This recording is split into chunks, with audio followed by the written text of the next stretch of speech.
everybody. Tonight we will go deep into the realm of the unknown and question everything as we search for the truth. We will explore the possibility of countless phenomena within the ultra spectrum, and together we will learn that it is all connected. This podcast is brought to you by the Experiencers Support Association, and it is a live stream broadcast. If you have a question, send me a super chat or become a YouTube member. This podcast is brought to you by the Experiencers Support Association. Take a seat, relax, get ready, and welcome to Beyond the Tinfoil Hat.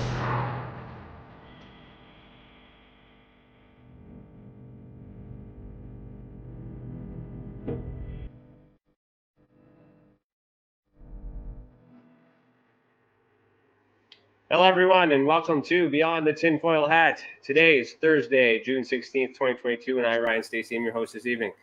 I'm a licensed private investigator, citizen journalist, and the Director of Investigations for the Experiencers Support Association. I'm the former National Chief Investigator for MUFON Canada and the former International Field Investigator Trainer for MUFON in general. Welcome to the channel, and thank you for joining us this evening. To super chat, just click the $ next to your name in the comment box below. Tonight's theme is witchcraft teacher / mentor and custom spell practitioner. It's a big one, a heavy load tonight. Our guest for season 4, episode 20 is Fire Lotus the Witch. Fire Lotus the Witch is 29 and currently resides in Florida. They have been a mentor and teacher for almost 5 years and started sharing their practice on a Facebook page, which eventually grew to a YouTube channel where they created a podcast and later became a creator on TikTok. They began researching witchcraft and Wicca around the ages of 11 or 12 and fully started practicing their craft at the age of 13. Fire Lotus has come a very long way and gone through all types of changes when it comes to magic that they practice. Presently, Fire Lotus describes themselves as a witch. They are a witch who practices different types of magic. Those different types being Appalachian folk magic, Southern Conjure Death Magic, and then something they like to call Instinctual Magic. Fire Lotus has worked heavily with their ancestors and land spirits, and depending on the working that they're doing, depends on which deity that they call upon.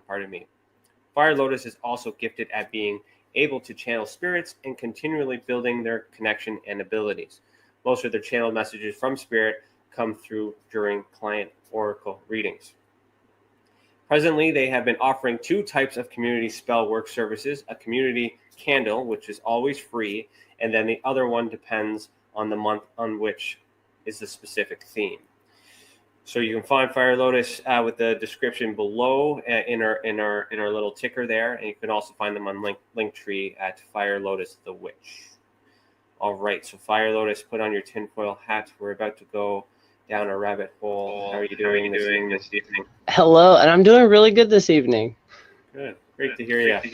Am I coming in well? Yeah, you're coming in perfectly clear. Good. So we're experiencing a weird phenomenon with an echo. So if I'm talking slowly, it's because I hear the echo and I'm having a hard time dealing with it. All right. So we're going to start with the icebreaker, which is brought to us by Stacey. So I'm going to play a little jingle there, and then we'll answer that question and we'll see where we go. All right. All right. So tonight's icebreaker question is: you enter an alternative reality where you realize you're part of the last show or movie you watched. What show / movie is it? And which character are you playing and why? Oh. I'm trying to think of the last. Technically, the last one I watched, and I'm calling myself out on live internet, was technically Keeping Up with the Kardashians. Okay. So technically, I guess I would be Kim. Okay. And you have to say why though.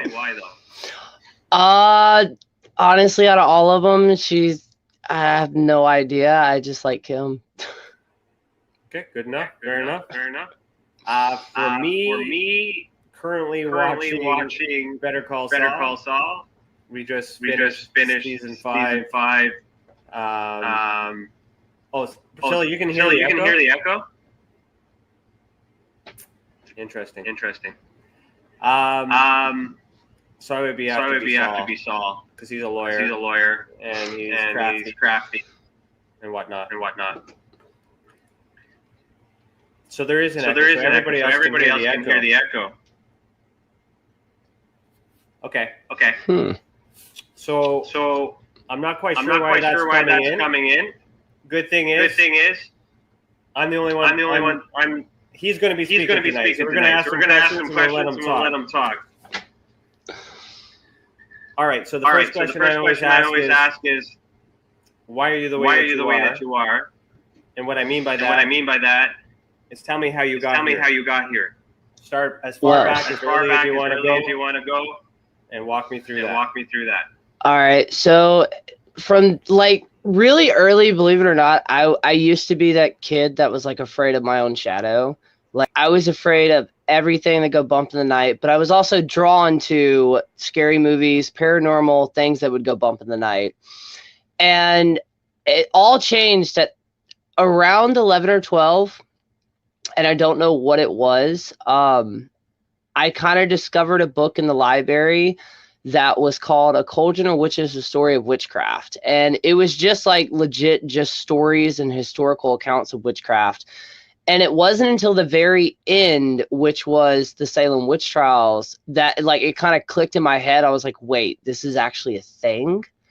And through that process, I kind of like the older that I got, the more that I was drawn to the creepy, the weird. Like my first paranormal experience, I was a kid, like a baby in my crib, and I was crying for some reason. And I remember seeing this elderly woman kind of like hovering almost above me, but like, or almost like she was standing outside the crib looking down, and I could kind of see through her, but she was also kind of slightly like lit up, almost like if you see a stream of light with like dust kind of moving through it.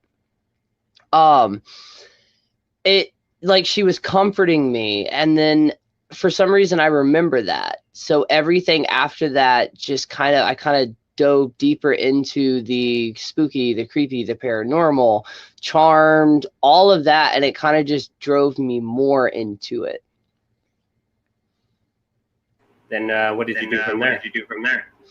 From there, I tried to, because I'm from Alabama, small ass town, so I tried gathering as much information, going to the library, surfing online as much as I could at the library, of trying to figure out like why there are ghost spirits, why magic exists, what is magic. And the more that I kept digging into it, the more experiences that I had, which kind of drew me more to kind of doing it. I've been through a lot of trauma. I was bullied in high school, and I kind of got to the point where I was just like, all right, fuck it. You're either going to like me or you're not going to like me. And I just kind of kept going. My favorite saying that I have tattooed on my wrist is just keep swimming.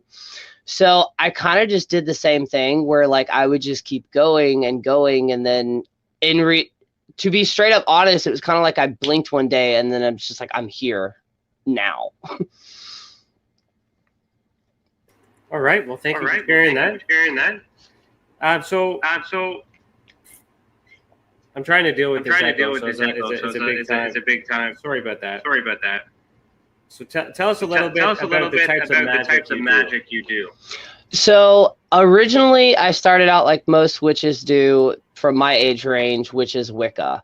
And with Wicca, I kind of got to a point to where I just kind of plateaued, to where like I couldn't go any further. So I started researching different practices, and around the time that I started doing all of this online content, I found what is known as Appalachian folk practice, which from the part of Alabama that I'm in, basically I grew up in the foothills of Appalachia. And there's a book by Jake Richards, Backwoods Witchcraft. And when I read that book, it was like I was reliving my childhood, because a lot of the things that were in that book were things that I was told growing up, but wasn't really considered witchcraft. So I was like, wait, what is this? And then from there, I learned about Southern Conjure. So right now, at my point where I'm at now, I practice Appalachian folk magic, Southern Conjure, death magic, and what I call instinctual magic, which is basically, so we have people that will randomly pick up a paintbrush or an instrument or a sport, and for the very first time, they're just amazing at it. They're really good at it. It just clicks.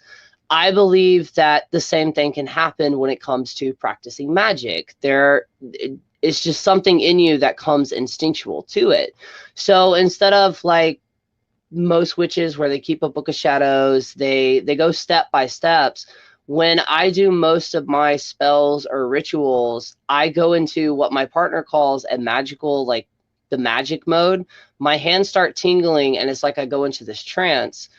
And from there, I kind of go to where all of my correspondences and all of my ingredients are, and I will just kind of let my body naturally pick it and eventually make the spell, perform the spell. And I started doing this probably around the age 14 or 15, but I didn't understand what it was.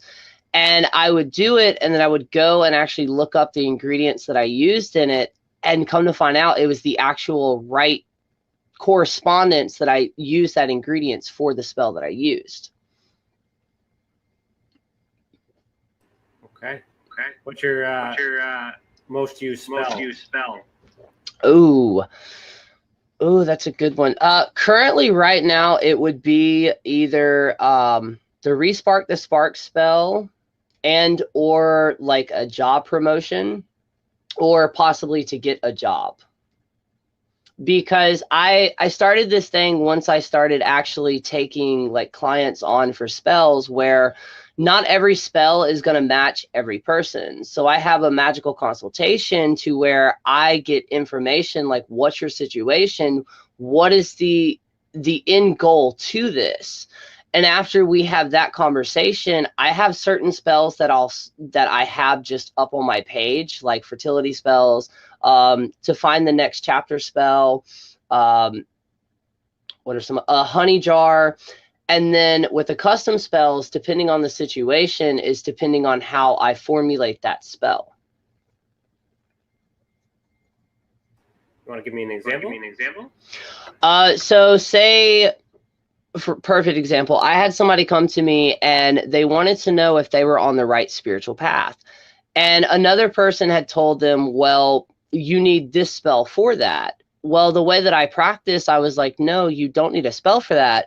You need a reading for that. Or say you came to me with a situation to where you were trying to break out of the cycle of just kind of getting a job, eventually getting bored with that job, having to restart that process all over again. I can formulate a spell depending on what you want to where you can find that perfect job that fits you perfectly. Now, like I tell everybody, magic's not 100% guaranteed, but with a lot of my spells, as long as you do the footwork, then normally I have a very, very high turnover rate, which sounds weird when talking about magic. So what kind of turnover rate are you expecting? It kind of, I mean, I don't necessarily expect it, except for as long as the spell in itself works, I'm perfectly okay with that. But when people come to me, I also tell them, like, not every spell is going to work. Like, if magic was like some people think, then I wouldn't be living in a trailer right now. Like, I would be living in this mansion. Yes, at certain points, anything is possible when it comes to witchcraft and magic, but at the same time, you have to do footwork. So the chances of me winning the lottery are probably astonishing. But if I were to put, instead of win the lottery, say you needed $500 to pay a bill or to get your dream car, that's the last amount that you needed. I would do a spell to where either A, you want it, B, like old debt or something like that comes back to you, or the way that I would word the spell, instead of you winning the lottery, it would be specifically you winning the amount of money that you need, whether it would be a little bit more than the 500 or slightly lesser than the 500. I like that, because then it removes greed, I guess. Okay. So let's talk about warlocks. So what is a warlock if it's not a male witch? So the original term that I learned and researched that warlock means is basically an oath breaker. So the term witch in general, it's like non-binary, but a lot of people some people still kind of look towards that term of like a warlock. And in some magical practices, they will call themselves warlocks and or like a magician. It depends on the practice though, but when some people hear that term warlock due to what Hollywood fantasy books and movies have done, it kind of makes you sound, and there's nothing wrong with what I'm about to say, but it kind of makes people sound like they're LARPing. There's nothing wrong with LARPing, but a lot of people, depending on when they got into witchcraft, when they hear that term, it kind of makes somebody think of Charmed or some type of Hollywood movie, because I think there was a movie series where it was called Warlock. But originally the term meant oath breaker, as in you broke the sacred the sacred oath, so you can no longer be trusted. So anyone can be a warlock, male or female. Yes. No, kind of. Warlock specifically is more towards the male aspect versus the term witch being more non-binary, which means anybody could be a witch. Okay, so what would you call a female that breaks the oath? I mean, it depends, because when I say the term oath, primarily that was, say, just for the conversation, it would be like more of somebody who joined a coven and then broke that, or joined a brotherhood and then broke that. I personally don't know a term that would be, I mean, theoretically, yes, you could say a woman could also be a warlock, but I'm pretty sure I may be wrong on that, but specifically and historically, warlock or the term has been more towards the male practitioner. Okay. So, in your opinion, what is the biggest misconception of witches or witchcraft? Not every witch follows the threefold law, and if somebody does follow the threefold law, they primarily are Wiccan based, and it's a misconception that every person who calls themselves a witch is basically that they follow the threefold law, but that's not true, because the threefold law was originally a poem that got kind of mixed into it being a law, but also in some, depending on what area you read from, originally what they meant by the threefold law was not that you don't do harm to anybody. It means that if somebody fucked with you or messed with you, you take what they threw at you and you return that threefold. But it kind of got mixed up with some of the love and light about how, like, we're not supposed to use spells for our own gain and or harm people or hex people or curse people. It's a Wiccan thing, and due to the fact here in the United States specifically, Wicca was really, really popular, people kind of still have that term that, like, you know, we follow the threefold law. On top of that, witches do not worship and or work with Satan necessarily. Not, at least not the Christian aspect of Satan. Do you want to clarify on that? What's the difference? So in certain paths, like, say, traditional witchcraft, they have a figure that is known as the witch father. In other traditions as well, you have somebody, kind of a prime example in the Salem witch trial, they have the guy who showed up with the black hat in the book. Most people interpret that as Satan, which, true enough, it was, or the devil, if you will, or the horned one or the hoofed one. But it's not the Christian aspect of that. It's just kind of a more aspect of nature, if you will. And a lot of people, even though they left Christianity or Catholics, not really Catholic, well, yeah, Catholics too, when they left it, they still kind of hold some of those beliefs to it. And they don't realize it until somebody says, oh, well, like Appalachian folk magic and Southern conjure, we use the Book of Palms as spells in our, like a very, very powerful chant, if you will. A lot of people, when they hear that, they're like, well, you're practicing witchcraft. The Bible doesn't belong. But with Appalachian folk magic, they didn't see it as like witchcraft that we know today. It was a way of living, and most of them were Christians. So therefore, they figured out a way to use one part of that Bible to kind of step into power and to be able to use it just to get by today to day. Interesting. So the Bible can be used for witchcraft, or just interpretation? Primarily the Book of Psalms Palms can be used. Not many people that I'm aware of use other aspects. It's specifically, and I don't know the full history of the reason why, but specifically, yes, the Bible can be used, because the way that I view the Bible, just like every other symbol, like the pentagram that I wear, a cross that Christians wear, Catholics wear, the person who's wearing it puts the belief behind it. Just like with witchcraft, not every spell is going to work, but what dictates that is if you believe in your own magic and the energy that you're putting out there. Because my definition of witchcraft is manipulating the ions and atoms and molecules around you to get a desired outcome versus waiting on life to give it to you. Kind of sounds like alchemy to me. And honestly, I believe that alchemy and witchcraft are the same thing, because when I do a spell, say I have a spell in front of me where I have 5 candles and 5 crystals and say 2 herbs, I'm going to tap into, and not every witch believes in this, but I'm going to tap into each individual essence, we'll say, instead of spirit, we'll say essence. And then I'm going to get all of them to dance in this perfect tango. So it's transmuting that energy from being different objects to the same mass object with the same goal, and then pushing that out into the universe to get that desired outcome. So I fully believe alchemy and witchcraft, especially modern day times, it's kind of the same thing, with basically witchcraft being science that hasn't yet been proven yet, to a degree. Yeah, because we're looking at time periods.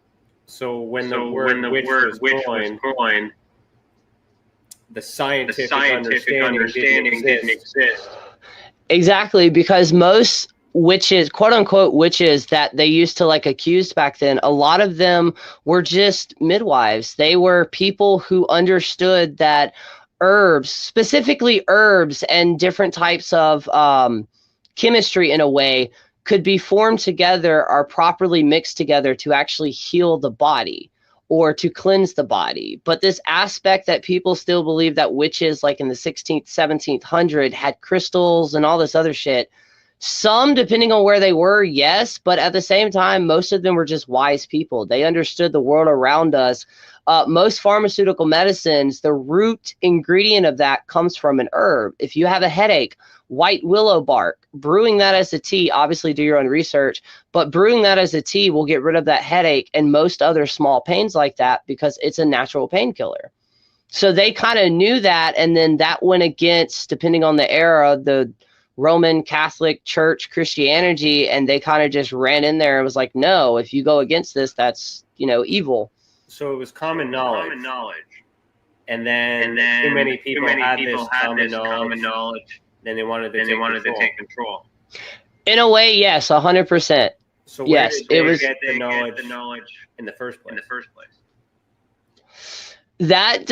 Now, see, that more goes on kind of more historical aspect, which I don't really study that much, but I'm pretty sure it was passed down through elders or other wise people in the community.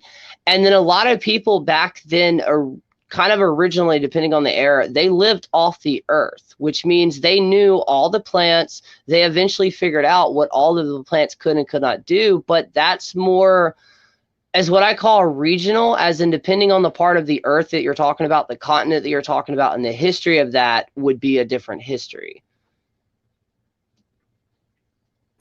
Makes sense. So a thought came to my mind while you were talking there. You mentioned the Christian cross.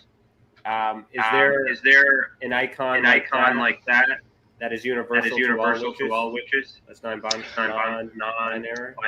I would either say the pentacle and or the triquetragram and or the Norse compass. I would say those three hands down, and even the cross. The cross has been used and represented in multiple different types of practices as representing the four elements: earth, air, fire, and water.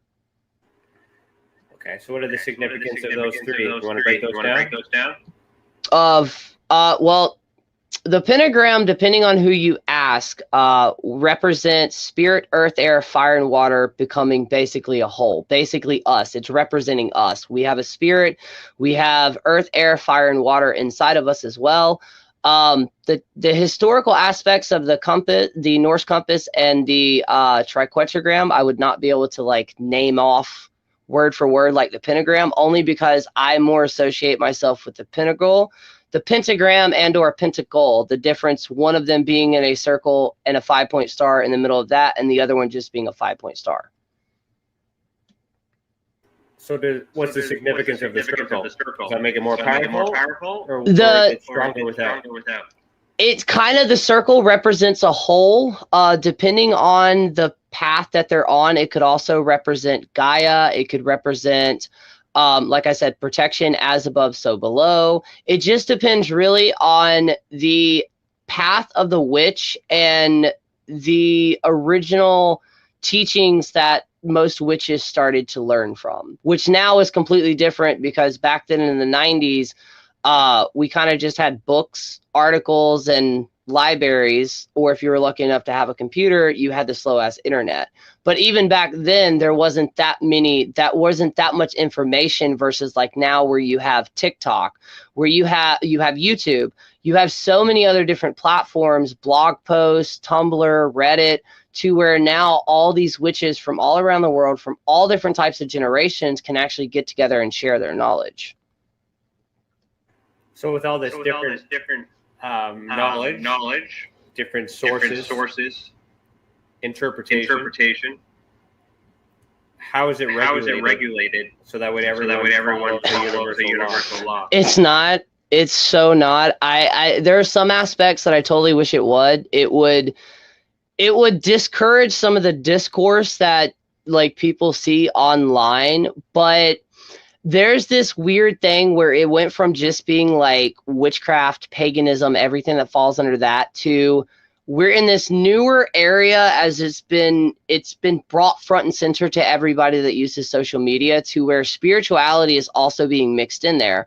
Yes, true enough, in multiple past, spirituality has kind of always been in there, but I'm talking about the new age spirituality. So where you have the star seeds, the quantum leaping, quantum healing, and all of these new things are starting to kind of get mixed in with all of them, because some people have this certain like thought when it comes to being a witch, but in reality, we're normal people. We're doctors, nurses. I'm not, obviously, but doctors, nurses, military, everything in between.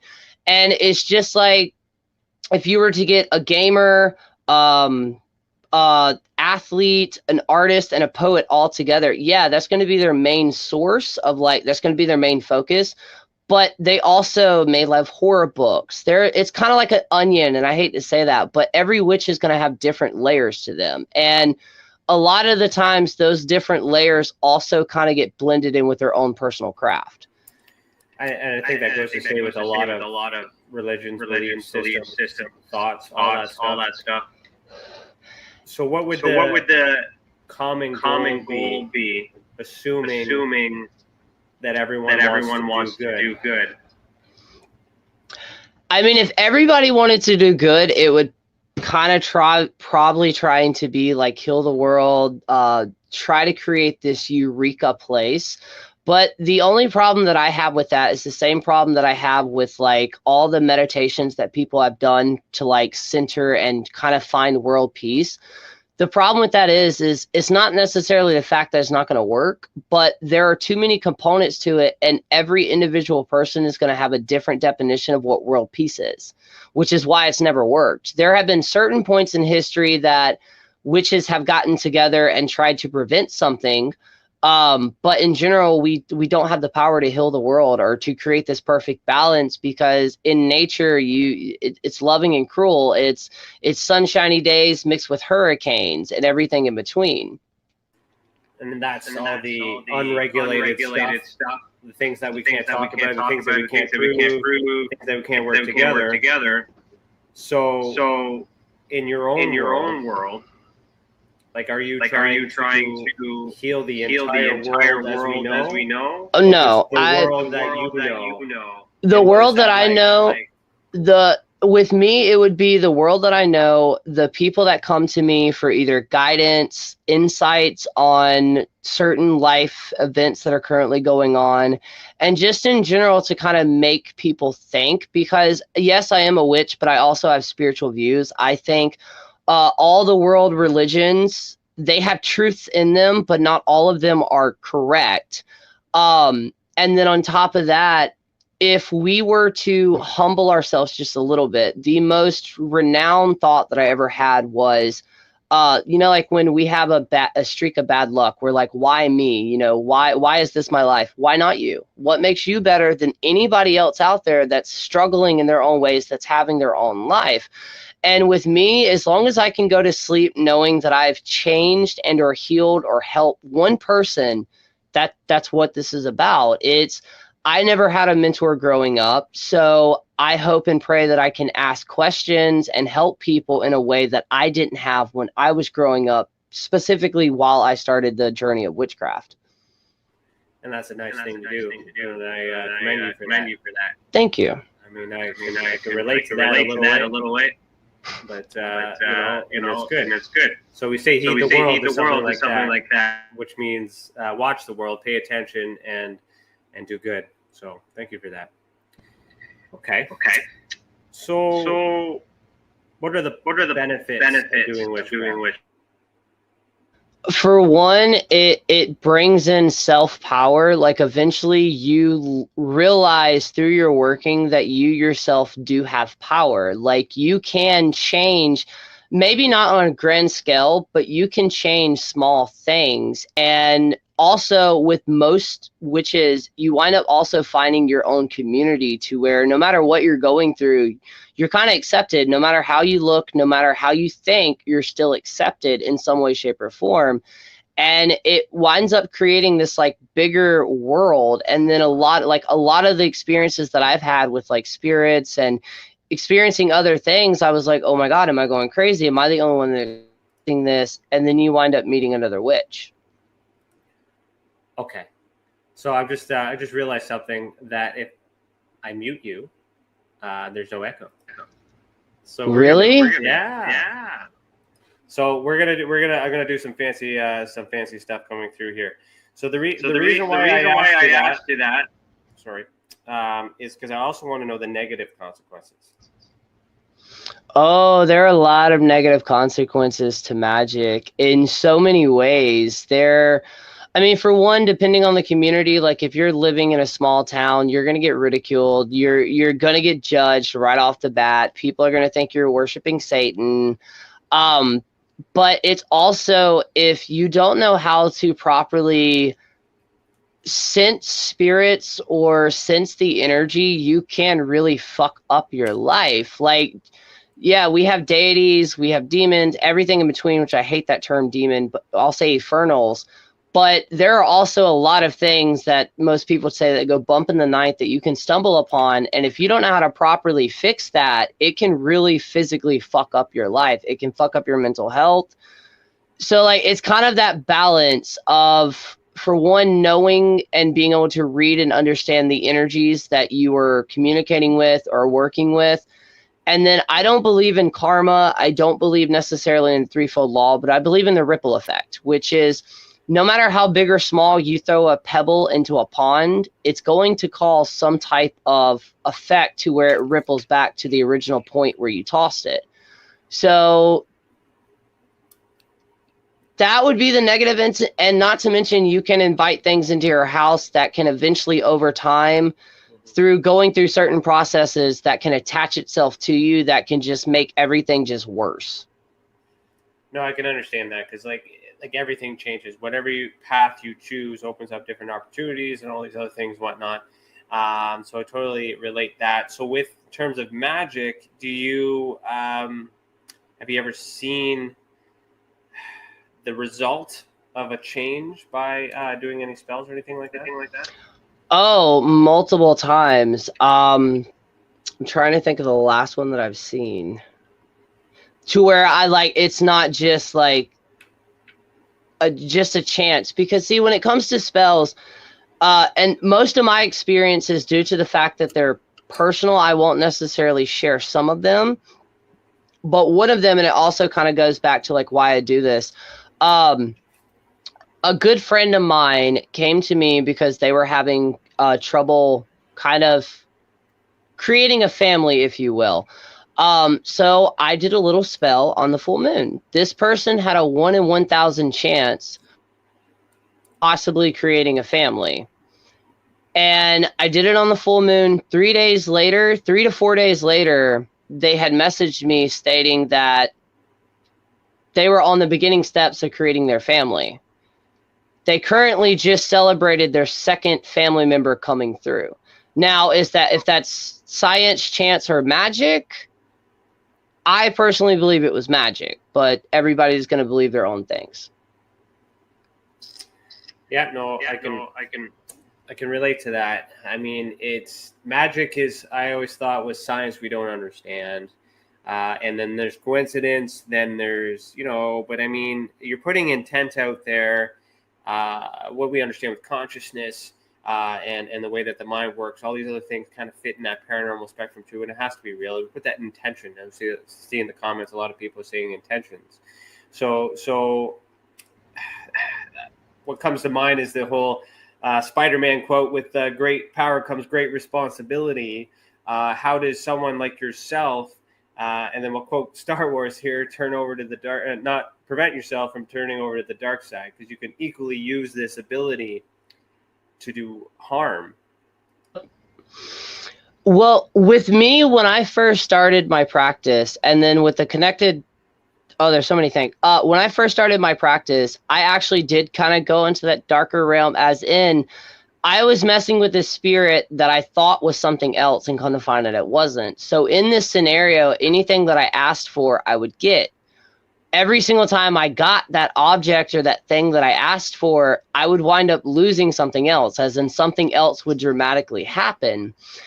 And obviously I learned that mistake. And yes, I do baneful workings depending on the situation, because I mean, if I can stop a certain situation, or if I can protect somebody from just throwing somebody's name in a jar with a few other ingredients, then I'm okay with that. And with the connected consciousness, kind of what you were saying about how like we're all connected, I always relay the during 9/11, right before 9/11, we have random number generators placed all around the world.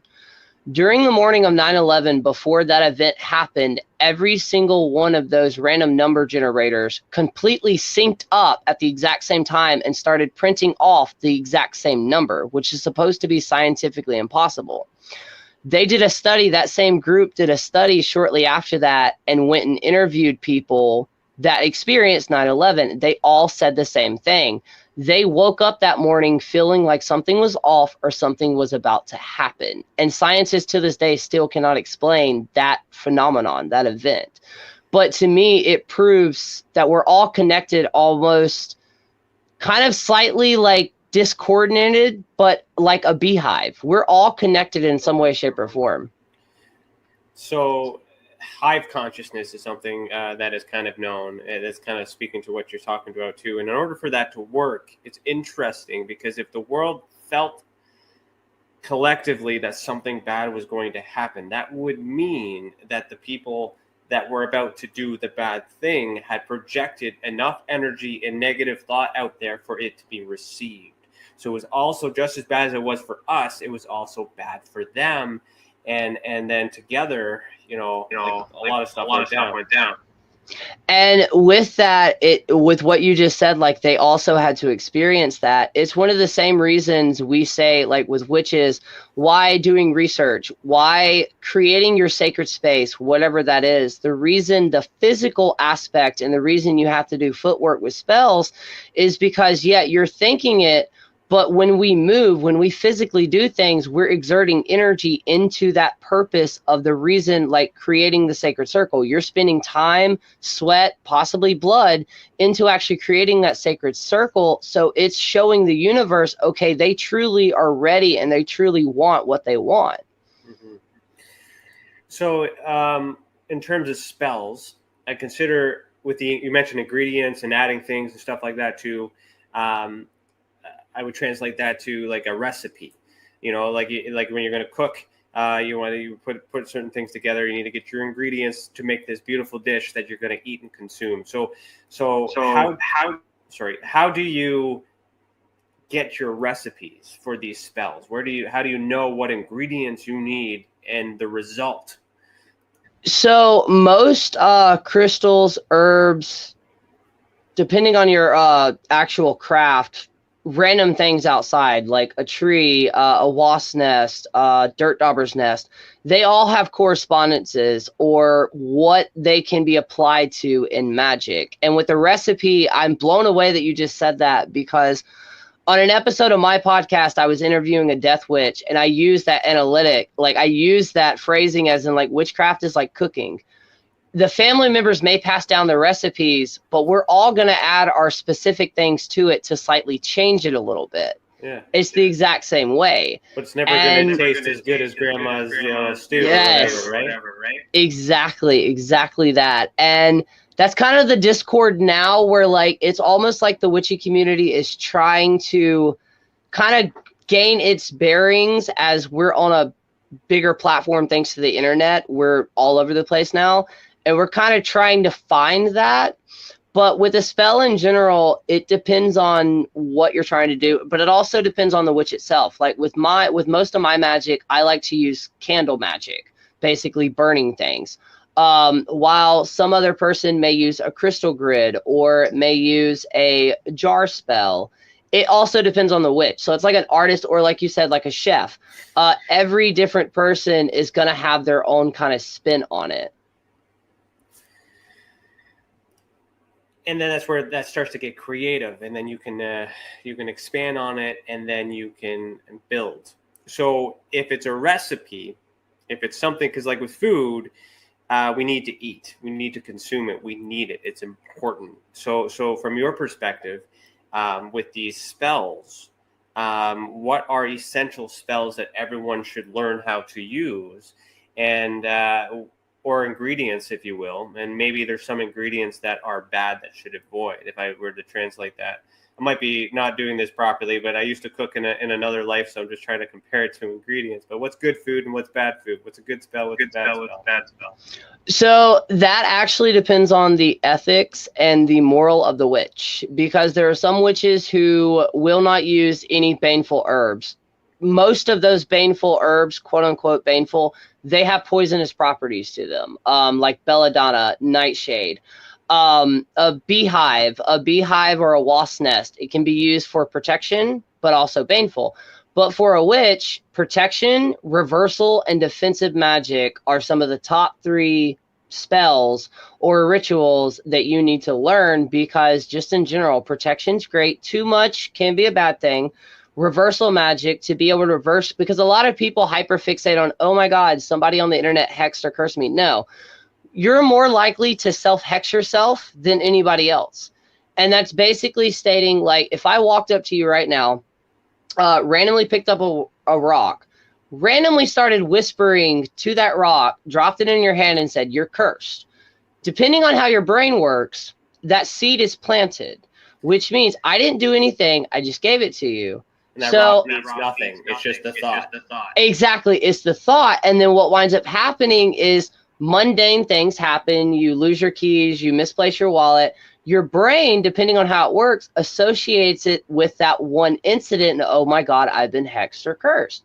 And then it kind of grows, and then it snowballs. We can do the same thing to ourselves by putting ourselves by starting a spell, but also at the back of our minds thinking that we're never going to be able to do it, that we're never going to be able to accomplish anything. It plants that seed, and if not taken care of, it will repeat and basically just grow out of control. So then we use objects like candles and crystals for association. So we would associate a positive vibration with the positive intention of thought, whereas the demonic side would associate the skull and crossbones and bloody daggers to do the same thing because their intent is to cause harm. So removing those mediums, is it possible to do magic without any objects? Yes. One thing I did want to correct, though, the whole demonic term, most people don't use that anymore due to the like Christian tie to it, because the infernals that people know of, or the demons that people know of from the Christian concept, people work with them every day. I've worked with multiple ones.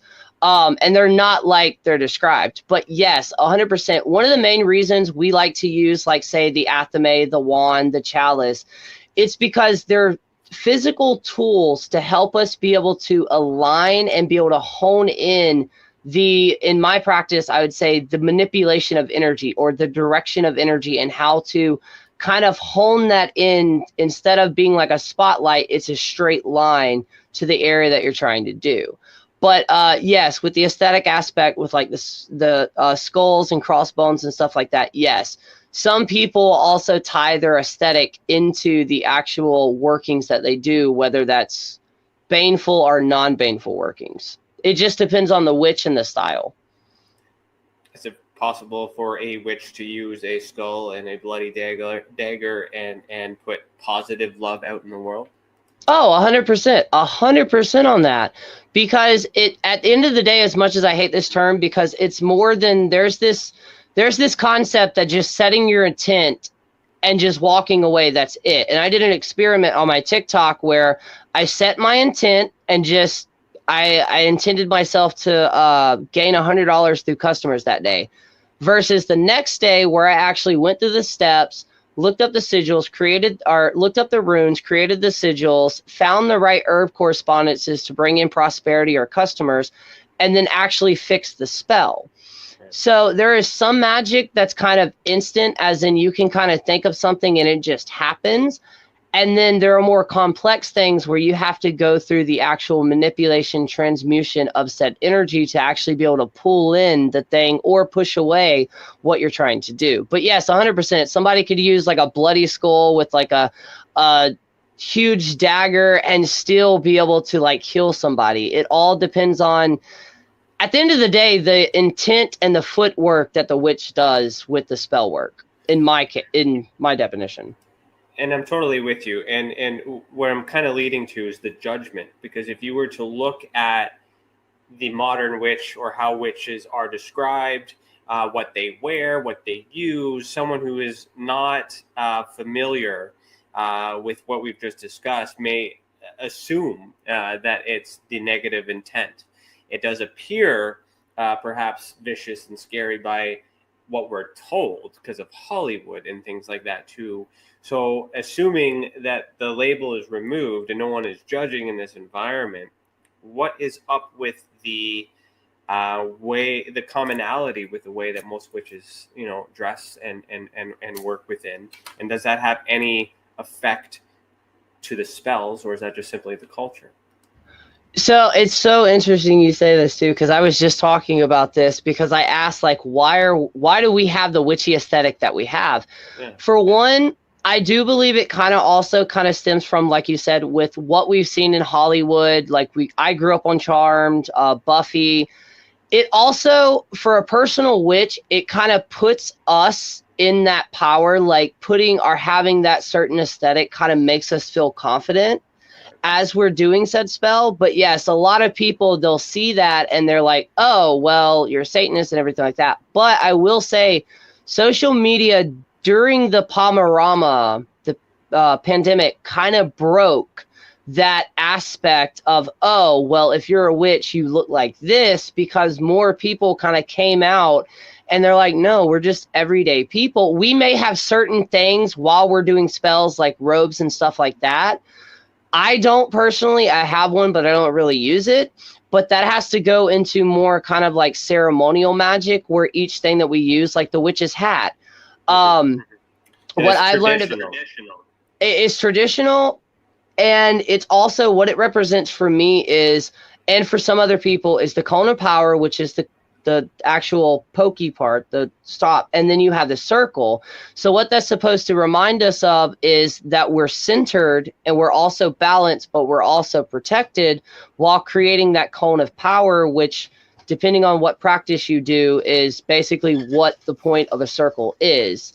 It's to raise the energy around you, and the more energy that you raise up through like dancing, drumming, humming, singing, you wind up focusing that, and then when you cut the circle open, it's almost like a magical bomb kind of exploding, where that energy just shoots out to where it can go to actually manifest everything that you're wanting to manifest. Interesting. So who was the first witch? Ooh.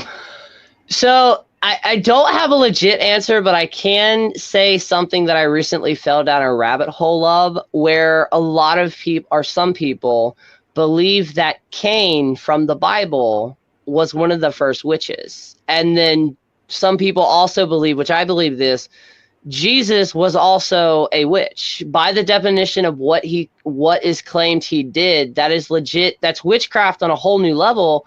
But a lot of people do believe that Cain was also one of them. He was one of the first witches, and he learned that from, I think it's called earthbound angels, the angels that fell from heaven but actually stayed on earth. Supposedly there are theories that they taught him what we now know as magic, and that's also one of the reasons that palms throughout history has also been used in witchcraft. Sorry, go ahead. No, I was saying from what I've heard recently and the rabbit hole that I fell down, but that could just be because I was born Southern Baptist and then switched to Pentecostal and then became a witch. So it could be still at the core value, those Christian values that I try to run away from. I was just going to say that I've always thought Jesus was a magician, a big old magic trick, or as we in context, has the ability to convince a great deal of people that there's, change the intent, it's thought, and with Psalms. So is it Palms or Psalms? Because I always thought it was Psalms. I want to say it's Psalms, but my brain is telling me it's Palms, so I'm not for sure on that either.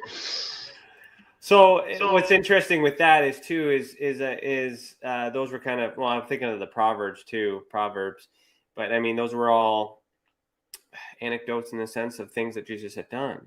So if Jesus had the ability to change, water into wine, is that a angelic thing, a godly thing, or is that a witch thing?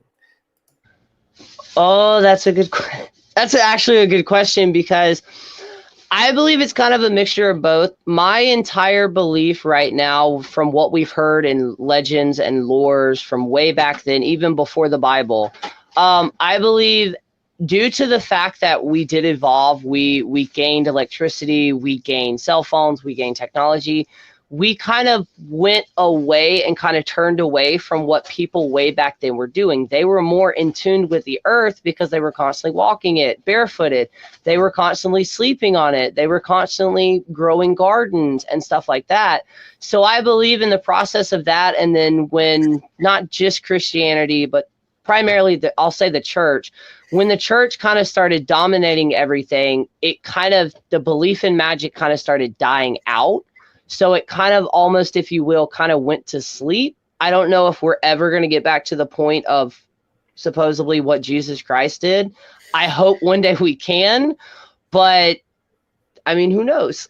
Well, then we're talking about miracles, and we're talking about things that we don't understand in the science. So Jesus is just the current that is, I wouldn't say copied, but I mean duplicated or similar to earlier religions. So the sole concept of magic has existed way back then. It's just our interpretation.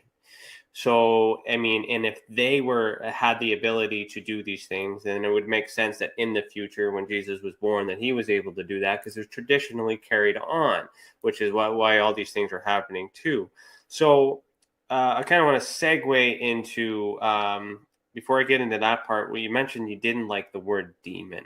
So tell me why you don't like demon, and what I think you said infernals is what you prefer to call that. So what's the difference, and why, elaborate on that. So with the infernal aspect, I've learned that in the occult world and witchcraft world, the infernals, I'm not 100% on this, but the infernals are basically a lot of demons, not all of them, but a lot of demons that were portrayed in religious texts. The reason I don't like using the term demon is because it kind of automatically stereotypes a person who, if you hear the term, oh, where I work with a demon, you automatically think evil. You automatically think like bad, negative. In reality, they're not. Yes, can you come across negative or harmful spirits or even deities? Yes, 100%. But a lot of what we learned about said demons was from one perspective, and most of those perspectives, depending on how you grew up, were from a religious aspect. And in most religions, demon is like the good or bad. And you kind of get to a point to where you realize, yeah, there's good and bad, there's negative and positive. But personally, for me, I just don't like the term demon because it comes with such a bad taste, to where, like, with Zach, the ghost hunter, I used to watch his show all the time. The one thing that I hated, the two things that I hated every single time a witch was involved, it was evil. And then the second time you hear 3 knocks, it's automatically a demon. And I'm like, demons are not just waiting around to try to jump in this like holy vessel of a person. A lot of the times knocking on wood 3 times, that came from, I believe, a Celtic or Druid belief that spirits had trees. Knocking on them 3 times wakes them up. So that's kind of where the whole term of knocking on wood 3 times to like cancel out a hex came from. And when we the aspect of demons or in paranormal, when people hear 3 knocks, they automatically think that it's a demon trying to mock the Holy Trinity. But that's also a narrative that Hollywood and a lot of other paranormal cases have based upon and kind of pushed it on us. Yeah. Sorry, I'll meet you here. So there's a lot of that. It's interpretation from us. It's instilled by Hollywood. Hollywood puts in that thought. We think it. We watch it from 50 some odd years, and then we start to believe it. Now here we are trying to reprogram the thought. But when it all comes down to it, it's just an event. So these knocks are knocks, and you're going to have a variance of different people in understanding and belief system that will interpret that knock as coincidence, nothing, science, whatever, it's just odd and weird, a scary phenomenon, or even a positive. It could be angelic. So in terms of, how does the knock actually happen?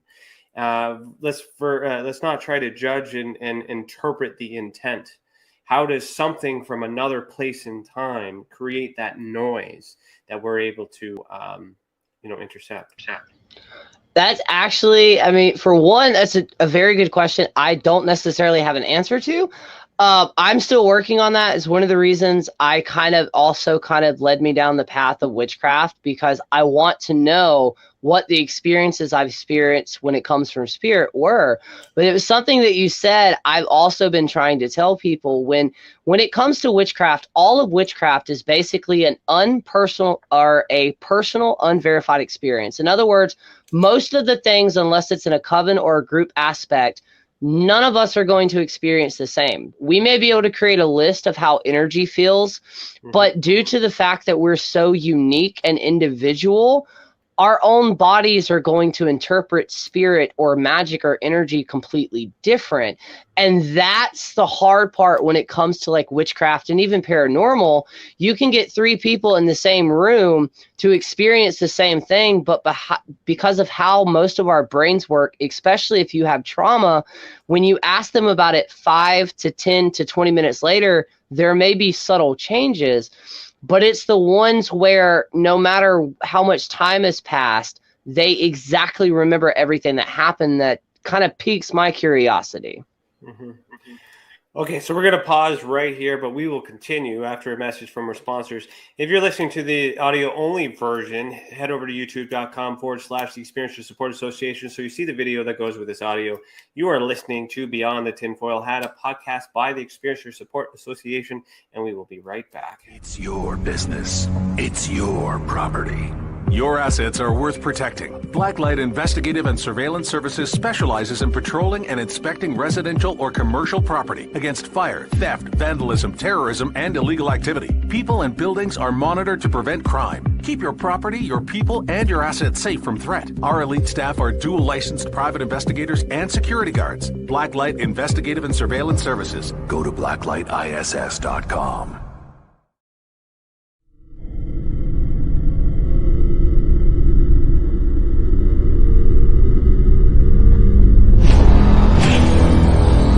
The same thing that draws aliens to our planet is the same thing that draws us to others. Exploration, curiosity, sustainability of life. That's why we go. It would make sense as to why they're visiting here. Travis! Quit playing around, man. Get back here. Travis! The last thing I remember was this numbing shock. Stunning sort of a feeling. Very powerful. Get away from me! I was just out of my mind with fear, just screaming the whole time. It's been theorized that aliens prefer remote areas because they don't want to attract attention. Whatever it is that they're doing, they would want to do that in a less populated area. There are multiple accounts of the same thing from people from all over the world. People that do not know each other, do not live in the same cultures, and they're all looking up, they're all seeing things in the sky. So it would be naive of us to think that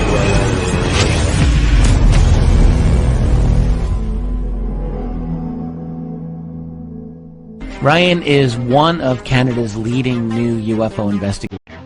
He conducts and oversees UFO investigations on a constant basis and was really taken by his research. He's compiled a tremendous amount of data regarding UFOs in Canada. Just as interesting, he really goes over how UFO investigations are done and what are some of the mistakes that people make when they submit evidence.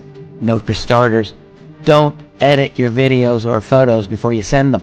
If you want to hear more follow-up conversation between Ryan and myself, you can go to richardolanmembers.com where we have a candid conversation on ufology, the paranormal, and more. And remember, while we learn and grow and search for the truth, let's be good to each other.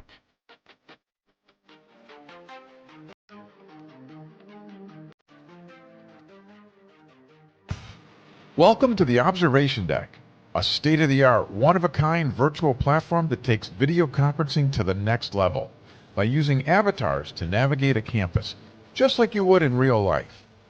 First, you install the application and design your very own unique avatar. Then you're free to explore the various areas of the campus at any time from anywhere. There's so many areas and activities to choose from on the platform. There's a 1,000-seat auditorium, a large expo hall, a movie theater, a nightclub, an art gallery, and even a beach. Come attend a conference, or take a class, or hear a lecture. Meet new friends and interact directly with presenters. It's all right here on the incredible Observation Deck campus. Where in the world will you go?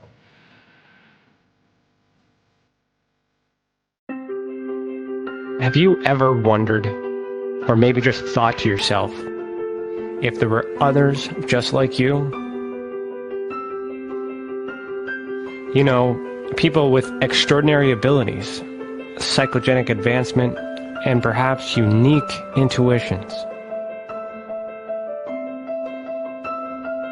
Maybe you just wondered if there were other people who experienced unimaginable, unexplained, or even unusual and paranormal events.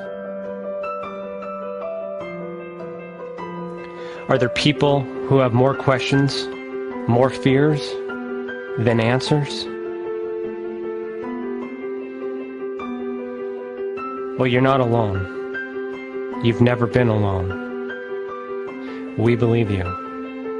Sign up for EA today by going to tesacan.org/EA. That's TESACAN.org/EA.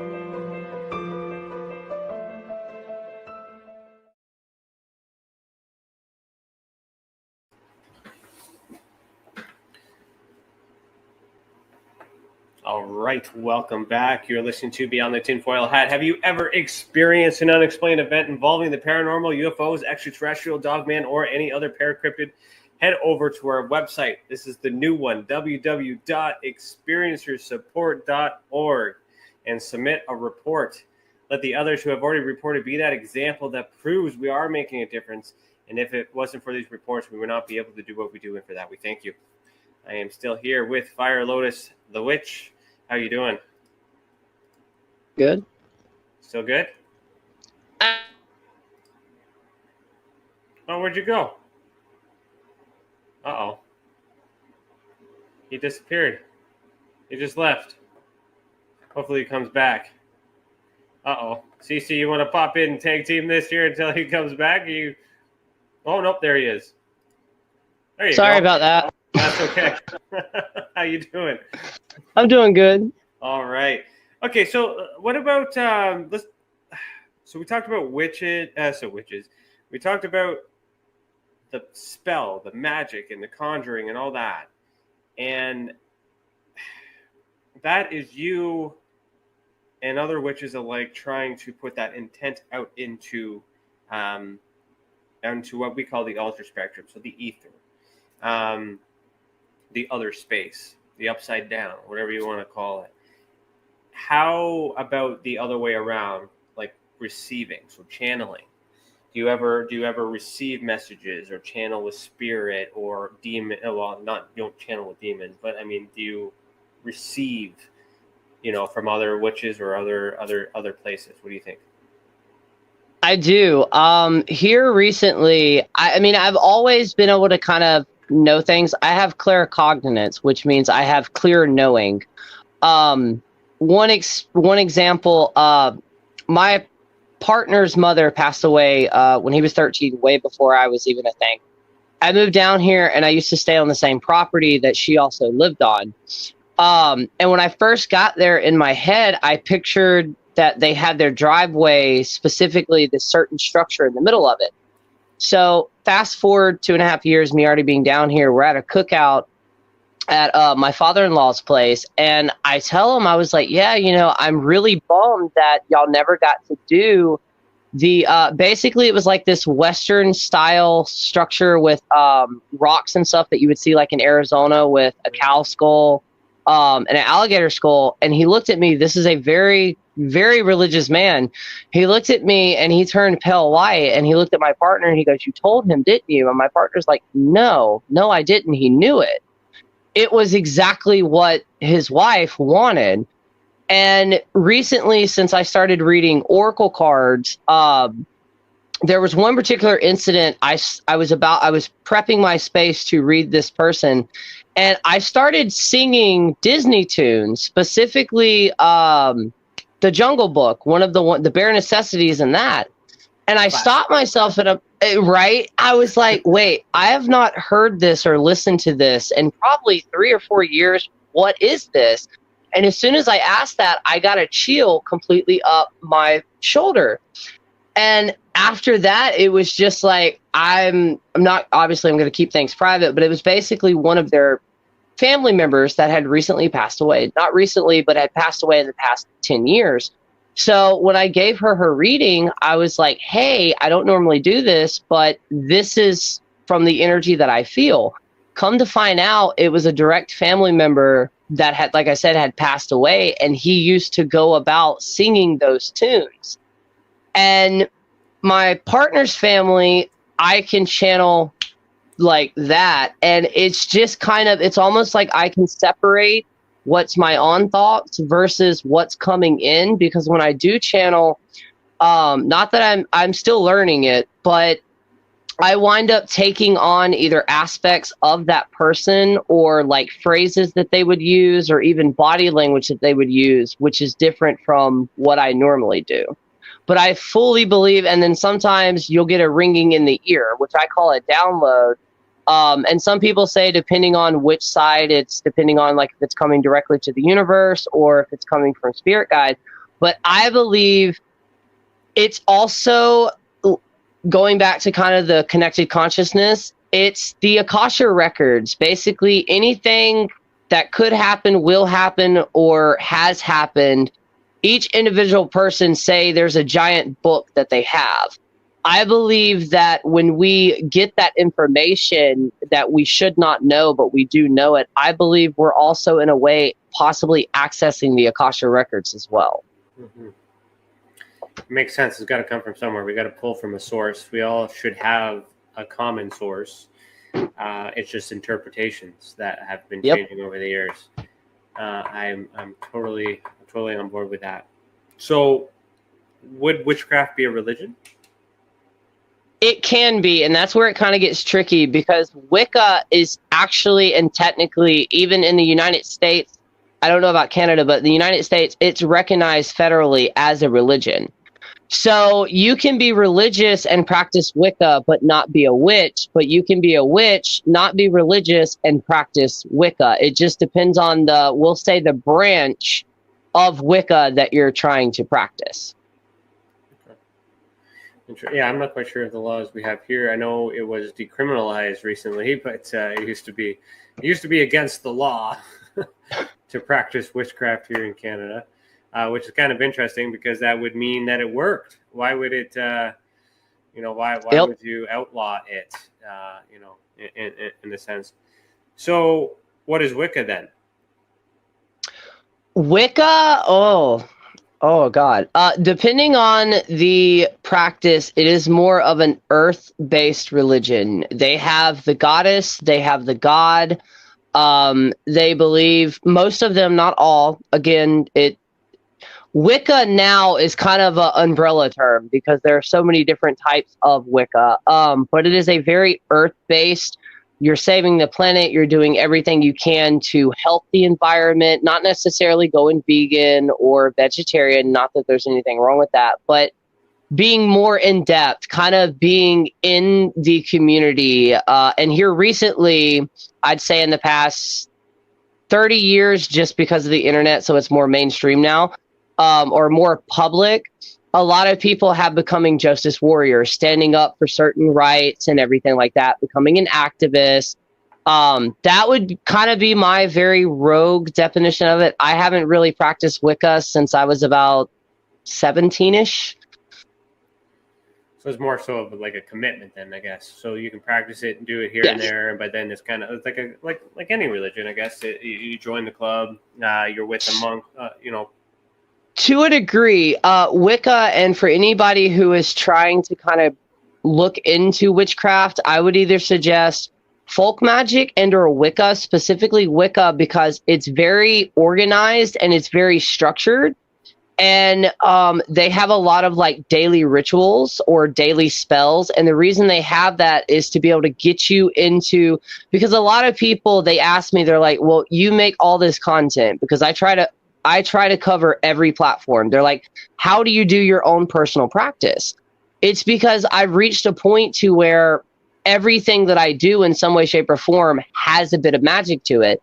I have depression and other mental things. So me getting up, taking a shower, I could dedicate that process to an ancestor, because what am I doing? At the end of the day, I'm making sure my body, my temple is clean, it's taken care of. And everything we do, stirring coffee, you can stir in the intentions of your coffee, knocking on wood. A lot of people practice or do witchcraft on a regular day basis. They just don't really say it's witchcraft, like manifestation, using angel numbers. All of that falls under the realms of magic, but they don't see it like that. What's the difference between magic with a C and magic with a K? From what I understand, one of them basically is actually the one that I use, which is without the K. It's actually witchcraft. The other one is more stage magic, the more the actual like Houdini, the pulling stuff from a hat. But I may be slightly wrong because I do know there are some magicians in the occult world and or witchcraft world that actually prefer with a K versus with the other one. So no real big difference, just a different way of spelling it, kind of like adding that extra level to segregate a community within a community, if you will. Yes, depending on, there are some people that like if they see it spelled with a K, they will automatically like not respect it or not necessarily pay any attention to it. It's very weird. Yeah, because I always thought that the K was like the dark magic, the dark intent, whereas the one with the C was the magician. I thought it was the other way around. Oh, well, I may have it backwards. I am dyslexic. I don't have. We don't have a fact checker here, so it's okay. So it's either or, but there's clearly a distinctive difference between it. It sounds the same phonetically. It's the same. Perhaps it is the same, and then over translation, over time the K was dropped or the K was added. Nonetheless, it still comes down to intent. So the ability exists in all of us. We all have the means to do it. It comes down to our intention. So if we intend to use it for harm, then you get the K. If you don't, then you lose the K in terms of that. So interesting. So what about, like you mentioned paranormal earlier, right? So we're all about supporting experiencers that have been affected by or experienced any paranormal activity, alien activity, UFO, psychogenic is what we call it. So activity of the mind, consciousness. Where do you, like in a scientific spectrum, where would you place this, witchcraft or this ability, if you will? Witchcraft, I would place it kind of in the middle between spirits. Actually, yes, I would place it kind of like what most people think of like Middle Earth. We would be Middle Earth, and then there would be either, and I hate using this way that I'm about to say it, but the theory that I used to have, and one of the first people that I really started kind of practicing with, we developed a kind of like, say there are 8 levels of existence. Depending on the spirit or entity that you're talking to, would either be on the higher planes or the lower planes. In a scientific level, it would either be a higher vibration or lower vibration. We're in the middle due to the fact that depending on what we're doing, we can either go higher or lower. So it's kind of like we can walk, we'll have one foot in the reality, in our normal mundane reality, and then we'll also have one foot in the spiritual reality. And the spiritual realm, it's also broken up into sections depending on what type of energy or frequency you're talking about. So mainstream would call that paranormal or parapsychology? Well, yes. Okay. So do you consider it to be not normal? Because paranormal simply means something that is not normal. But as we've been talking, it appears to be normal. See, I think it is normal because it's just like how people say the sixth sense, being psychic, it's a supernatural power. It's really not, though. At the end of the day, it's nature. It's part of nature. It's more natural than, well, the world that we live in now. And I do believe that, yeah, I wouldn't really say it's paranormal, but at the same time, it's just normal. It's nature. We just don't necessarily have the devices and the technology to fully pick up and or see it just yet. But I believe it's definitely coming. So if it's normal, we put this normality around it today, but we have to go back in the past to understand like all the aggression and fighting that our ancestors had to do just so we could talk about it so freely today.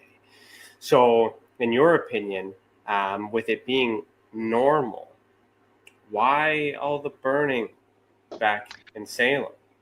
Religion. The most simplest answer, religion, because religion in my head, not all of them, because there are some that aren't necessarily like this, but most religions, it's always that scale, that good or evil scale, that you do this perfect thing or it doesn't work. And witchcraft gives a person power. It gives them a power to where they don't have to go to the same place in a congregation and do the same things over and over again. They can actually take life in their own hands.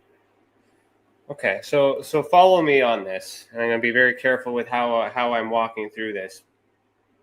But back in the Salem witch trials, the assumption that, and it was always females that were burned at the stake for allegedly being a witch, which, they could be witch or they could be just intelligent women that are smarter than the men, and there's some fear and all these other things that you want to get into. So if the idea of being a witch is normal and men have the ability to be a witch, since it's a non-binary thing, why weren't the men at that time accepting the women at that time as being a witch if they were capable of doing the same? So I did want to just say one thing, and I understand you probably did not mean to clarify it that way. No witches were actually burned in Salem. Now, in other states in the United States, older ones, they actually were burned. But there was one male that was actually arrested for witchcraft. His name was Corey Giles, and he was crushed to death versus being hanged. And the reason that was because back then, if you were accused of being a witch, all of your property became the church back then, basically the government. Right. So Corey Giles, he was crushed because he would not commit if he was or wasn't. But specifically, it's kind of the man, and I hate to say that, but it's Christianity, really. It's pilgrimage. It's being that pure thing. And back then, men were the authoritating one. It's also very interesting, like you just said, not many men were kind of accused of that. But when it comes to some of those cases about the man in black, it was always a man versus it being a woman that met with them. So I think it had to do with that control. And back then, men were kind of like the apex, if you will, and females. If you go further back, the women were more in power up to that point. And then it stopped.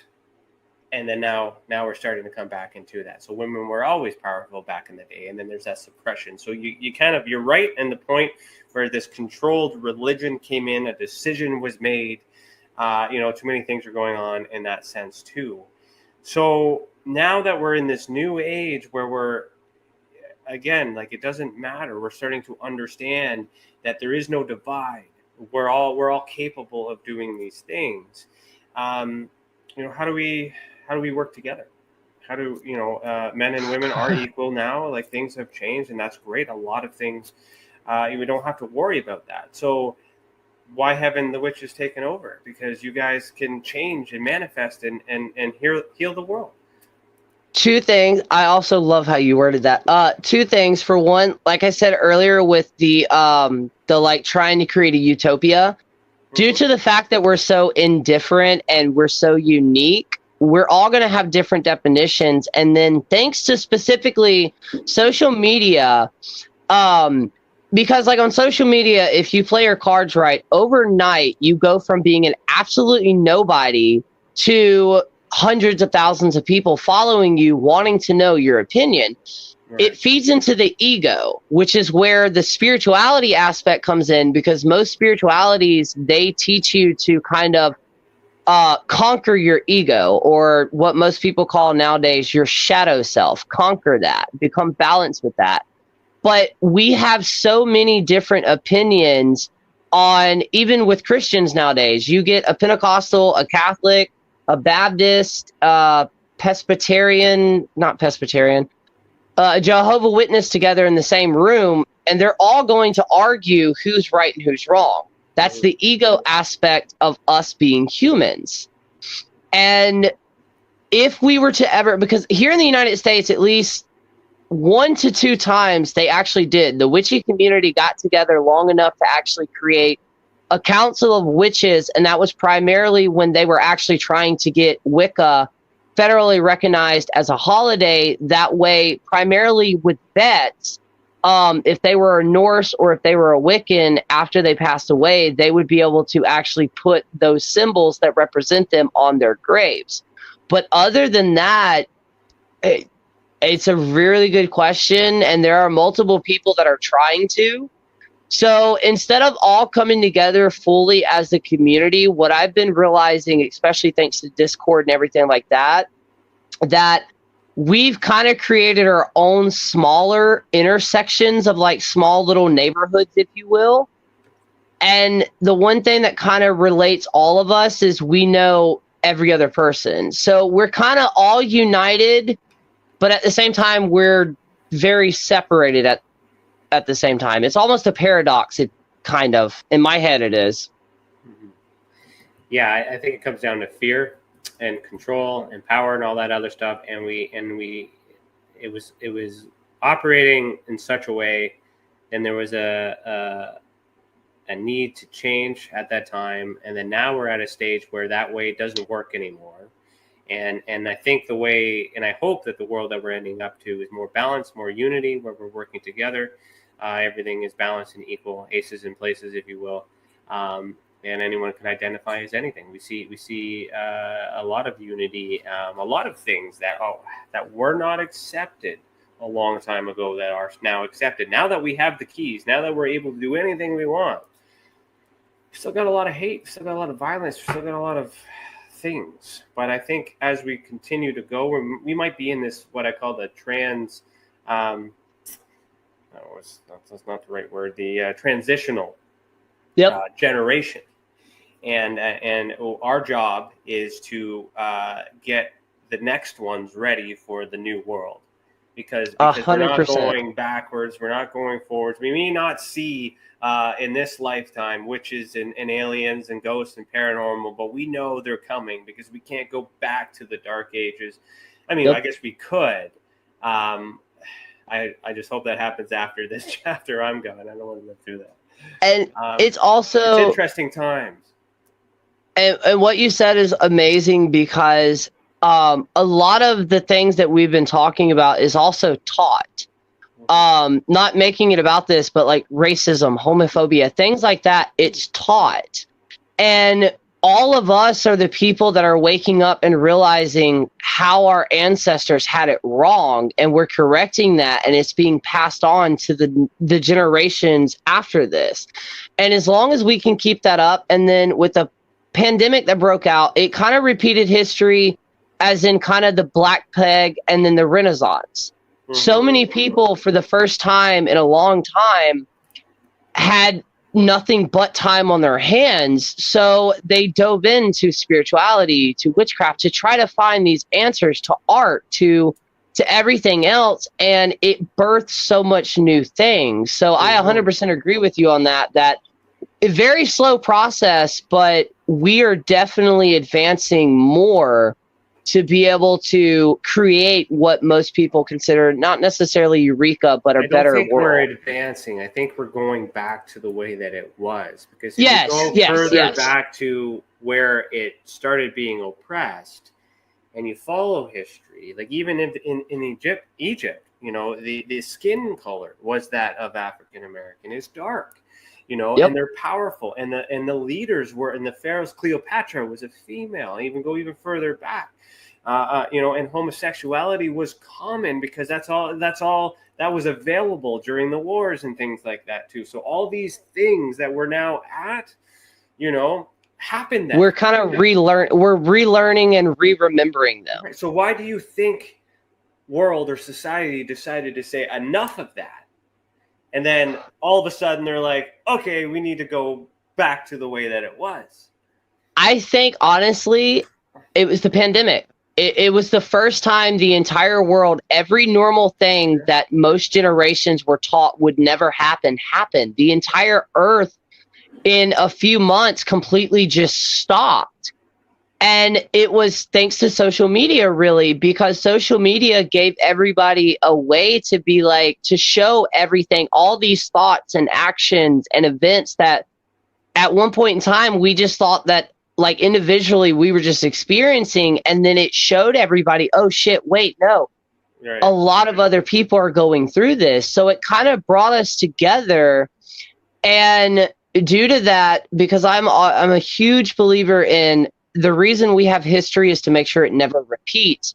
But with, say, which I'm not really going to get into that much, but with shaman or shamanism, the core principles, so not the actual actions and everything that they do in their practice, but the core principles, when most people learn about it, they always say the same thing, which is, it's like I already knew this knowledge, but I'm just now remembering it. And some witches will say the same thing. When they start learning certain things, it was almost like it's in our DNA. And there are scientific experiments to kind of prove that, to where certain events, memories, or instinctual things can be passed down through genetics. And I think magic in general, we're kind of, or spirituality, if you will, we're kind of tapping back into that more primal, like you said, way back then before everything kind of just got mishmash. We're tapping back into that. It's interesting too. A thought came in because, like, I was on a show not too long, a few months back, where and they quoted me something that I said, and that was, "We have to remember who we were, yes, to understand who we are." Yes, 100%. Right. So there's this thing in between the book burning, all this other stuff. A decision was made. Nope, that's enough. And then here we are. Now we're starting to come back. This is a beautiful place to end up to, and I hope that the fighting is going to come to an end, and then we can live in this world that we've been trying to create, and all these other things as well. So you mentioned Norse a couple times. I'm very interested in Norse mythology. Currently very involved with Norse mythology. How would Freya, is a god in Norse mythology, but she's also a witch. So what is your connection to Norse mythology, and you keep referencing it? So do you have a connection to Norse? I do, actually. For one, kind of sappy and everything, but the necklace that I have, it's the Norse compass. It's actually mine and my partner's engagement necklace, but I work with Freya because I've kind of known as the crazy cat person. I have a lot of cats. And I've been told by multiple other practitioners that Freya kind of hangs out here because of the cats. And I've slowly built a relationship with her where when I was 18 or 19, I had an experience where I was kind of messed up experience, but I was basically kind of sleeping out in a car on my parents' house, or my parents' property. And this hawk started to circle around the property in the daytime, screeching nonstop. And everybody else is asleep, and I'm outside just kind of pacing around trying to figure out my next step. And I had my headphones in, and out of nowhere, about 5 feet in front of me, this same hawk flies down and lands on this swing set and makes eye contact with me for about 5 minutes. And that exact same moment, I was like, everything is okay. Well, fast forward to where I am now, I never realized, because I always have hawks around me, I never realized that Freya has been also associated with hawks.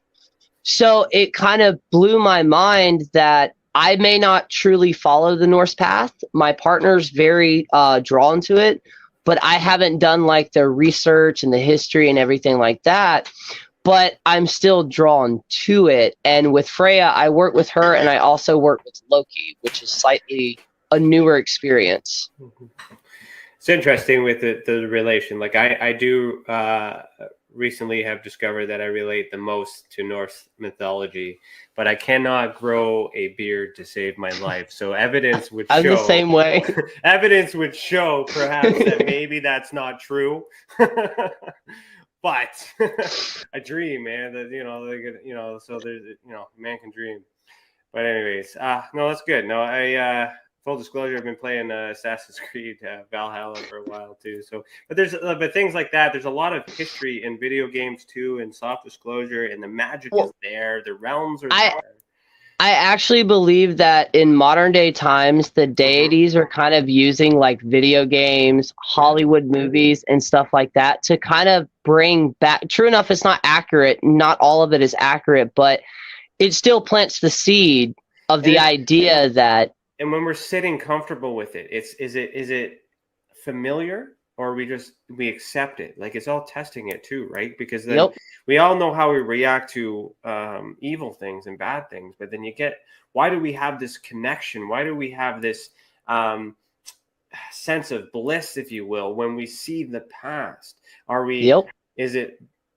They also have problems and war and all these other stuff and chaos, but yet we feel like we are connected. We feel like we belong in the past. And so that would make sense if that's where we came from. When you talked about the Akashic records and genetic memory. So that's one of the main things in Assassin's Creed. Again, a video game, but on the concept that they're taking someone in the present, examining their DNA, tapping into their consciousness, and going back through the blood to their ancestries to find out where something is in present time. So how long ago was that? Is it really that long ago? Or is it now? Yep. And it's almost like listening to, like with me, I can listen to Celtic music, and no matter where I am, it's just like I'm home. But it's like this deep feeling inside where it's just like, holy shit, I've heard this before, but in a different setting. And I think it's what you just said. I think it's our DNA or our soul or our energy. It's remembering a time before. And yeah, go ahead. Sorry. Oh, no, I was just saying, and in that, it's also a way that we connect with our ancestors, and a way that gods and goddesses and magic live on. Because when most people when they discover witchcraft, most of them always say the same thing. For the first time in my living life, I felt like I found home. Yeah. And in Norse mythology, you have magic, you have females in power. You have connections with Aboriginal, Indigenous people. You have all of these, this society that worked quite well. Other than the savages that's going on and all that other stuff, the way they dealt with stuff. But I mean, and not saying that's the way it needs to be, but it seems right. So where did that all go? Is it still in the north? All these other things. But the hive consciousness, right? When we're channeling and we're bringing in and we're trying to do all these things, and you mentioned Freya, so Freya is your deity of choice, I would assume. Kind of. I don't really. I work with multiple deities, but I primarily work with my ancestor. If that makes any sense. Okay. So like I talk to her, I know when she's here, she'll kind of leave sometimes, but like I don't have like what most people think of witch has like an entire altar dedicated to her or anything like that. But I have my own personal way that I connect to her if she calls. Like I can randomly, because I have multiple cats outside, and if I don't see one of them in a while, I'm like, hey, Freya, if you will, can you please say Grandpa? One of them is named Grandpa. I'm like, can you tell Grandpa to come home? Mm-hmm. And almost every single time I do that, within 5 to 10 minutes, the cat is showing up and it's meowing at me like, yo, what's up? So I believe it's all connected in some weird way that I don't think anybody has found words for, but we all sense it. It's interesting. Okay, so let's talk more about you teach too, right? You're a mentor. Yes. You want to get into that a little bit? Oh yeah. So I use most of my content as the kind of mentoring ship. I have a Discord, and everybody in that Discord, we kind of basically just help anybody out. It is primarily 18 plus. There is a small server in it for like 17 plus, but due to some of the subjects we go over, it's primarily 18 plus. And then I started out on Facebook, moved to YouTube. So I go live on YouTube Monday through Thursday most of the time for starting around 10:30 to 11 o'clock Eastern Standard Time, AM. And it's called Live Witches Chats. So depending on sometimes I'll have a specific subject up, other times it's kind of free flowing. And then my TikToks, Fire Lotus the Witch, and then Fire Lotus the Witch 2.0. I use most of those videos to kind of mentor. And then if anybody ever has a magical question, or if you want custom spell work or an oracle reading, you can email me at firelotusthewitch@gmail.com. And the reason I started that is because I believe at a certain extent, knowledge should be free for everybody. And some witches online, they make it slightly hard to kind of just ask a question, because a lot of people are like, oh, well, I'm a baby witch. No, you're not. You're not a baby witch. That's degrading. You are a witch in training. In my community, we call it seedlings, lotuses, and sprouts, aka everybody starts from a seed and they eventually sprout out. But there's no such thing as a dumb question. I've had people ask me questions that I've never asked, and I'm like, oh, holy shit, you just put that in a new perspective. And a lot of witches, due to like finances and stuff like that, they can't get the items and information that they need. So I eventually started all of this, and that's what it's for. I have a book list of all the books that I have in my practice. Any new book that I do get, I'll read it, I'll review it, I'll talk about it and be like, yo, this is a really good book. And then next Wednesday and the Wednesday after that, if everything goes as well, I will actually be holding my first ever Zoom class. Oh. So yeah, it's going to all this on your own. Yes, I have people. Good for you. Thank you. I have people in my Discord that help me out. Like I have monitors and stuff, but other than that, every day except for primarily Saturdays and Sundays, but Monday through Friday, I'm either answering questions, making content, trying to do everything I can. I haven't been able to figure out TikTok. I mean, I'm on there. I do a couple things. I did a couple videos. People watch it, but I can't find myself to do a TikTok every day. So good job for you. Thank you. I've been told to do that, but I can't. I don't know. So that's good. So they can find it by emailing you or on your Facebook page. What's the name of your channels? My everything online is Fire Lotus the Witch. You'll be able to find that on Facebook, YouTube, and Instagram. And then with my podcast, it's Fire Lotus the Witch. My Instagram podcast is Fire Lotus the Witch Podcast. But specifically because a lot of people kind of stopped using Facebook. I primarily now just go through email because I can keep up with it, and that's where I do most of my readings from because I do have anxiety. So if I'm by myself reading the cards, I don't have to worry about like my anxiety interfering with it or anything. So yeah, social media, Fire Lotus the Witch, and then my email, firelotusthewitch@gmail.com. Perfect. Awesome. All right, so we made it to the end. I have a couple other questions, but we do have a section here that I wanna start with, and then it's our final segment.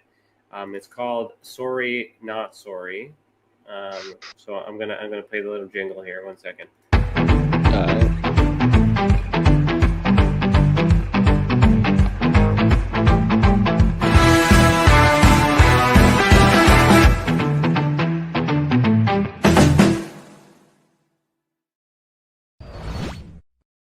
All right, so this segment, it's more of a social experiment. It's just me trying to emphasize a point which we already expressed in this entire episode, that there's variance of different opinions and we can't agree on some things. And I just kind of want to use the most outrageous experience or belief in some things to kind of prove the point that even when we have science telling us one thing or another, not everyone has the same answer, even though it's right in front of us.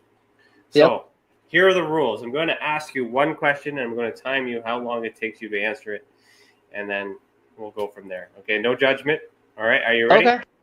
Yep, I'm ready. All right, so with all the knowledge and experience that you have and information from what you're channeling, what shape is the Earth? Round. Took you a little bit there. You had to think about that. Why'd you have to think about that? Why'd you have to I don't know. I wasn't expecting that question. I was like, okay, it'll be a witchy question. And then all of a sudden, and my brain is like, wait, what is it? Yeah, so we don't know what the correct answer is because there's so many different beliefs. This is true. Understandings. This is true. A lot of people and we didn't get into this episode. And as our following knows, I love the paranormal consciousness topics because it's not stressful. That's why I always have a good time. Ufology is dark and dingy and all that other stuff too. But if we can't agree on what shape the Earth is, then we should be more accepting of all these other beliefs and systems and all this other stuff and work together. And that's so that's the whole point. And we ask everybody on the show just to throw them off to see what they say. And not too many people say round, believe it or not. So that was a safe guess. Wow. Now, round as in a globe or round as in like, I would say a bubble. I would say a bubble. Okay. Perfect. All right, so that went pretty quick. So let's go into experiences. Have you ever had a profound experience that you're willing to share with anyone? Something that would be able to. I do, and you may find this interesting because you like the paranormal realm. So, sleep paralysis. It's supposed to be, depending on how you believe it, it's supposed to be kind of like dreams. We're not supposed to share them. We're not supposed to have the same experiences or anything like that. When we first moved into the place that I'm living now, me and my partner both, for a week straight, had sleep paralysis, both at the same time and the same night. We slightly experienced different things, and the last time that I had it, which still to this day scares the entire shit out of me, we have a purple sheet separating the one room from the other room. And I was asleep. I kind of woke up, had that oh my God, something's coming. And I kept flashing into the kitchen. And all of a sudden I saw a body walk in at first because we have bells hanging from our door. So I'm used to that sound. I heard the door open and I see this very, very tall, slender figure walk in. I can't get any details.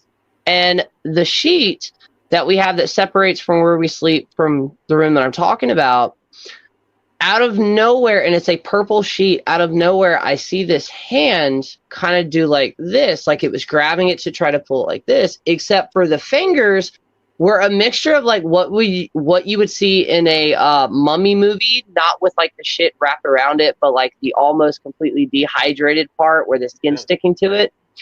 And it was a mixture of between this smoky gray and this smoky black. And the face, I could see it, but I couldn't see it at the same time. And my entire heart is racing out of this. Is probably the most scared that I've ever been in my life. And about the time that it fully pulls it back and I see slightly this side of its face, I woke up. I finally snapped out of it.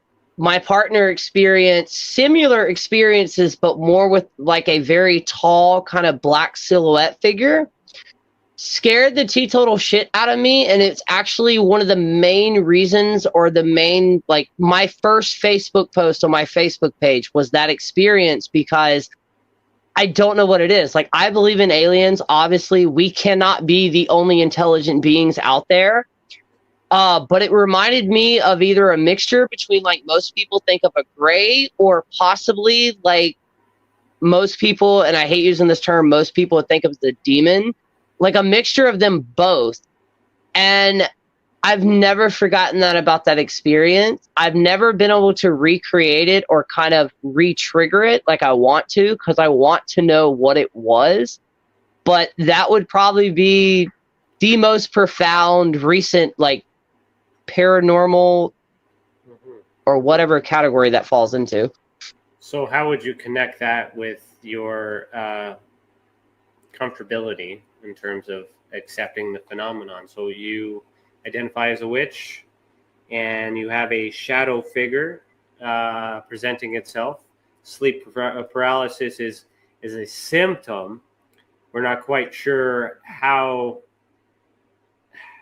what factors are in place to allow that to happen. and we're not quite sure if the shadow figure itself or the entities are directly responsible for causing it. You could be in this wake state where you're seeing things in a different dimension or things like that too. So how do you, as a witch, explain what that is? Don't worry about assigning it to paranormal or extraterrestrial. I would say interdimensional. I would have to say interdimensional, because the reason that was so for noun is because one of the same reasons we create a sacred space, whether that be a circle, a crossroad, is because it's an in-between. So a quick trick to get you to see auras for the first time: get somebody to stand behind a solid white sheet or solid white wall.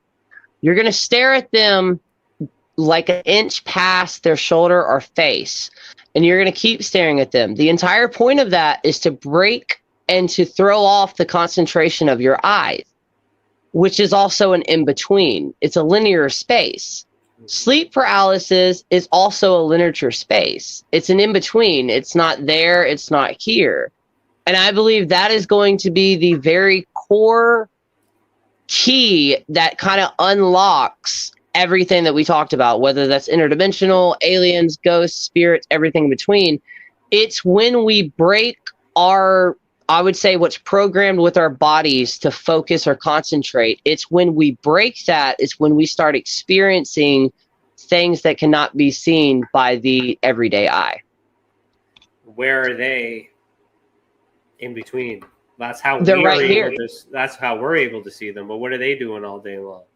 They're right here in front of us. Imagine layers on top of layers on the exact same like 3D map. It's just multiple layers.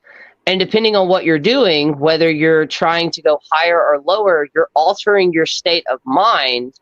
So therefore, you're being able to tap in and to experience and or see things that are in the in-between. But in reality, they're all around us every single day. It's just they're on a different frequency level. And sometimes they kind of cross over or purposely cross over. What if somebody doesn't believe? Does all this stuff still work? Yes, but they normally say one or two things. Either A, I didn't see it, I didn't believe it, that may be a trauma response, or the one word I hate, which is coincidence. I believe the term coincidence was made up or made or created to explain the things that just cannot be explained, that shakes a person to its core, whether that's a religious belief or a scientific belief, to where they're like, I don't care what you saw, even though they're there, I did not experience that. It's because it breaks their psyche, because for the first time, they just experienced something that cannot be physical, that cannot be explained in black and white by writing it down on paper. So I think it's also an actual defense mechanism of the human brain and the human mind to make sure it doesn't fracture it. And I'll admit that I'm guilty of using the word coincidence quite a lot. and in terms of evidence, coincidental evidence and hearsay or circumstantial evidence, there's a lot of that is a lot of, we get what you're saying, but that's your opinion, and Yep. we need something more to believe you. And that's kind of that's instilled in the law system, the legal system. Yep. So if in terms of direct evidence, how do we get direct evidence? That is something I myself am still trying to find. Like with Zach, he created the paranormal museum that he has.